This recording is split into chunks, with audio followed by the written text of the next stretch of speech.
So this most likely would be a very short video, or at least I hope it is. Not I hope it is, it will be a short video. As one of the most recent people who just finally caught up with Cassandra Clare's Shadowhunter world, yes, I have finally read up until the last book that Cassandra Clare has written in this universe, which is Chain of Gold.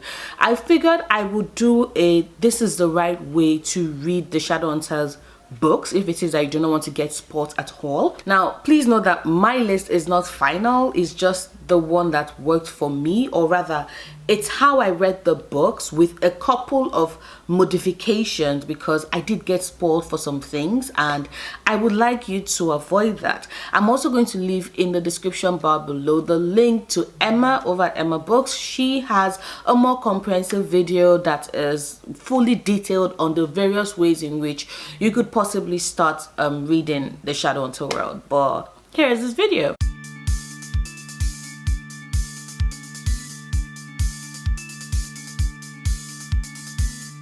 First, The City of Bones, which is the first book in the Mortal Instrument series, which is the first entry in the Shadowhunter world. So City of Bones, City of Ashes, City of Glass. Now this rounds up the first. The Mortal Instrument is a series with 6 books, but you can actually read it as being grouped into two trilogies. So this is the end of the first trilogy, after which I picked up Clockwork Angel. Then I read City of Fallen Angels, which is the 4th book in the Mortal Instrument series. Of course, this only works if it is that you do not mind jumping across series, but trust me, if you do not want to be spoiled at all, you cannot technically avoid it, because reading it in publication order is the best way to avoid things. So I read City of Fallen Angels, then I read Clockwork Prince, City of Lost Souls, Clockwork Princess, which is the last book in the Infernal Devices series. Then I read The Bane Chronicles, which is a collection of short stories about my favorite character, Magnus Bane.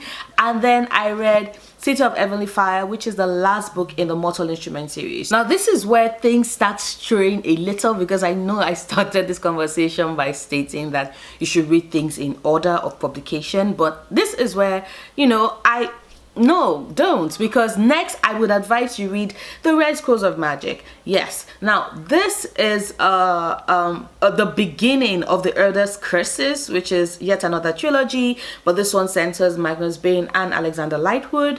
So even though technically the events of this book, at least supposedly, happen during City of Lost Souls, I would still say that you should read this after City of Heavenly Fire, because there is a central spoiler that is just casually dropped in this book that just loses its impact, because it was a core part of the end of City of Heavenly Fire. So I would advise that, you know, you read this after City of Heavenly Fire. Now, after City of Heavenly Fire,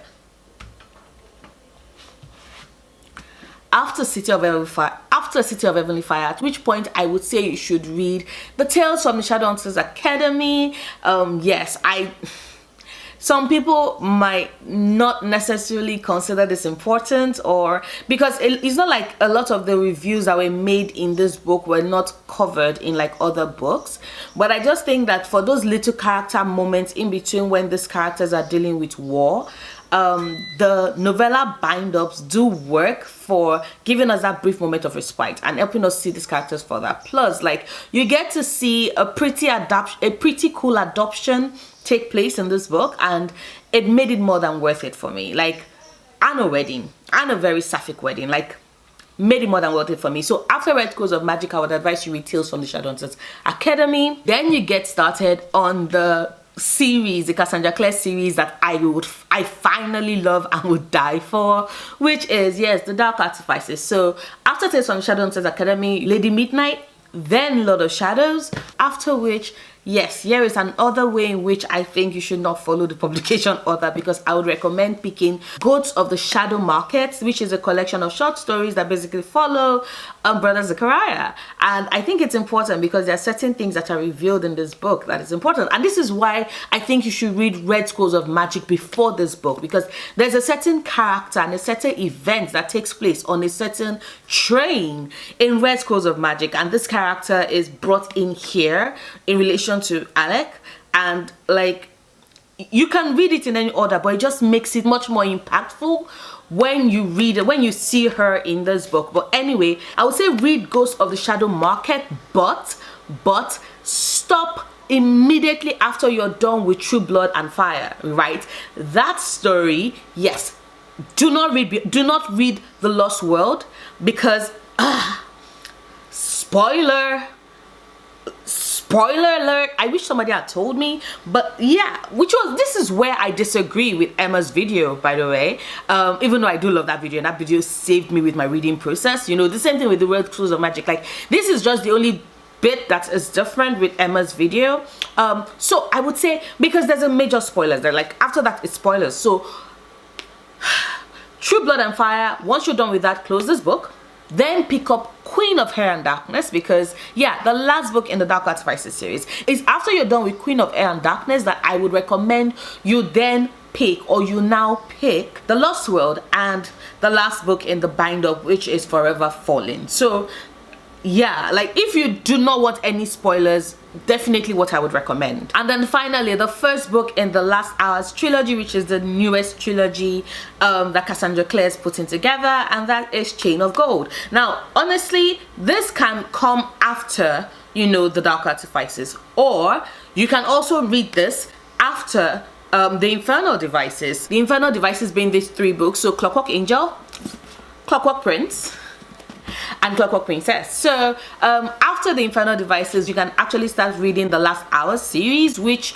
you know, kicks off with Chain of Gold. So because the characters in this are basically, it follows the offsprings of the characters we meet in this book. So it's important, like if you are so in love with 19th century England and 20th century England, because we do get 19th century England in this, and you want to like follow that atmosphere and you don't want to leave it so soon, then I would suggest picking up Chain of Gold, so that you can still enjoy the historical fantasy element of the book. But if you don't mind, I actually would rather because I have questions with the way in which Queen of Air and Darkness ended and Ghost of the Shadow Market ended. So I wanted something else. I wanted more Cassandra Clare. So it made me happy that there was yet another book for me to read, still in that universe. So yeah, that's about what I would suggest. The next book of the next Cassandra Clare book is going to be the second book in the Eldest Curses series,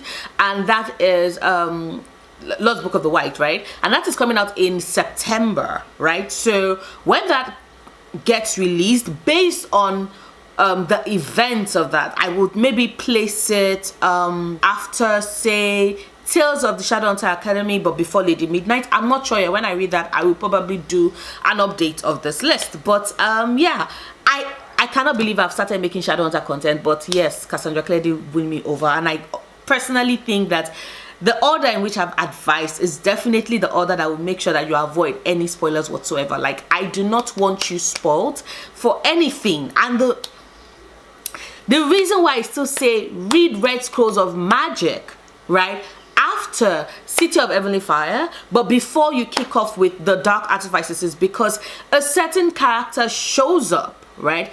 A certain character shows up in Queen of Air and Darkness that I was lost for a very long time, because I'm like, what is happening? How is this like happening that we see at the end of Red Scrolls of Magic? So once again, like, it's important. And also, like, there's a relationship, like, we get to see 2 iconic relationships develop in that trilogy, and I'm really excited for it. I almost forgot to add, you can read either of these. These are just like added addendum books to the series. You don't need them to understand the world, you don't need them to understand the characters, but I find it fascinating if, for example, you are someone like me who loves to read thesaurus and likes to like read information about more information about like a fantasy world created, then yeah, Shadowhunters Codex. And then there's the illustrated history of notable Shadowhunters and denizens of the downworld. If you're someone like me who has a problem like with accurately picturing characters in their heads when they are reading, then it's always good to have this handy, because every time I'm like, oh yeah, once again, like, how does this person look? I just flip through this, I'm like, ah, that's a character. Because I suck, people, I suck at being able to perfectly like picture these characters, no matter how much the description works. So this always comes in handy, but you don't need to have it. But I have them, and I do not regret having them, because I did enjoy reading them both. But yeah, that is this video. I do have a very important readathon announcement coming next week. If you discovered my channel because of said readathon, yeah, we're kicking things off again as always. So look forward to that. But that is this video. If you like this video though, please do not forget to give it a big thumbs up. Check out my other videos. Subscribe if you want to, and if you do decide to subscribe, please click on that notification bell so you can know the minute I have a new video go up. I make new videos every Wednesdays and Saturdays, and I'll see you soon. Until then, stay passionate, love books, love yourself. Bye.